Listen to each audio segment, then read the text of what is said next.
Hello, how are you all? నేను మీ Manjariraj. Welcome back to my channel. Thanks for watching to all my viewers అండి.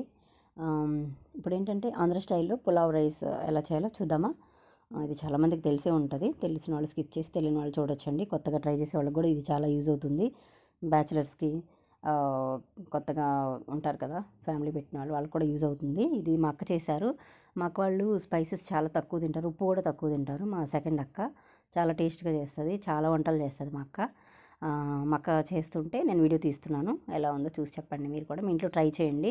And pulao కాంబినేషన్తో మీరు ఏం తింటారో చెప్పండి. మేమైతే chicken, mutton, prawn, gongura and raita, అదేనండి సలాడ్, ఈ కాంబినేషన్తో మేము పులావ్ తింటాం అనమాట. చూడండి ఫస్ట్ ఎలా చేసామో. కొంచెం గీ వేసుకున్నాం, తర్వాత ఆయిల్, తర్వాత వచ్చేసేసి సన్నగా తరిగి పెట్టుకున్న ఆనియన్ అండ్ మిర్చి వేసుకున్నాము. దానికన్నా ముందు ఆల్ స్పైసెస్ వేసుకోవాలి, బిర్యానీ మసాలాస్. తర్వాత వచ్చేసి టమాటో, క్యారెట్ కూడా వేసుకుని బాగా మగ్గనివ్వాలి. ఇవి బాగా మగ్గాక కొంచెం పుదీనా, కొత్తిమీర వేసుకున్నాం. కర్రీ లీవ్స్ కూడా వేసుకోవచ్చు, మీ ఇష్టం. దీన్ని బాగా ఫ్రై అవనివ్వాలి.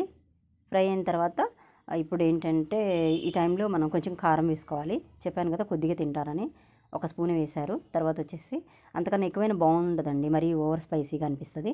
దీని తర్వాత కర్డ్ వేసుకోవాలి. కర్డ్ వల్ల ఏంటంటే టెక్స్చర్ బాగుంటుంది. అండ్ ఆల్సో ఏదైతే బిర్యానీ ఫ్లేవర్స్ ఉన్నాయో ఇవి బాగా రైస్కి పడతాయి, తినడానికి కూడా చాలా ఎమ్మీగా ఉంటుంది. ఇప్పుడు ఈ టైంలో వాటర్ పోసుకోవాలి.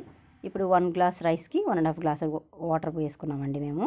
For example 2 glasses of rice అనుకోండి, మనం 3 గ్లాస్ వాటర్ పోసుకోవాలి, అలా అనమాట మెజర్మెంట్. ఓకేనా? పోసుకొని బాగా మరుగుతున్నప్పుడు కొంచెం ఉప్పు వేసుకోవాలి. దీనికి సరైన లిడ్ లేదు, అందుకే బేసిన్తో కవర్ చేసాము. ఈ టైంలో రైస్ వేసుకోవాలి బాగా మరిగేటప్పుడు. ఇప్పుడు ఏంటంటే చెప్పాను కదా, చికెన్ కాంబినేషన్తో మీరు ఏం చేసుకుంటారో నాకు కమెంట్ చేయండి. దీని చికెన్ వీడియో కూడా చేశాను, మిస్ అయింది. నెక్స్ట్ వ్లాగ్లో పెడతాను. నెక్స్ట్ వ్లాగ్లో దీనికి కాంబినేషన్ చికెన్ ఎలా చేసామో చూపిస్తాను. ఇప్పుడు ఏంటంటే రైస్ వేసుకోవాలండి. 1/2 అవర్ నానబెట్టుకున్న రైస్ని వేసుకొని ఒకసారి తిప్పుకొని ఈ టైంలో అడ్జస్ట్ చేసుకోవాలి. ఉప్పు సరిపోకపోతే ఉప్పు వేసుకోవాలండి.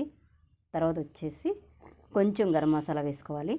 ఇప్పుడు మళ్ళీ ఒకసారి తిప్పుకోవాలి అంతా కలిసేటట్టు.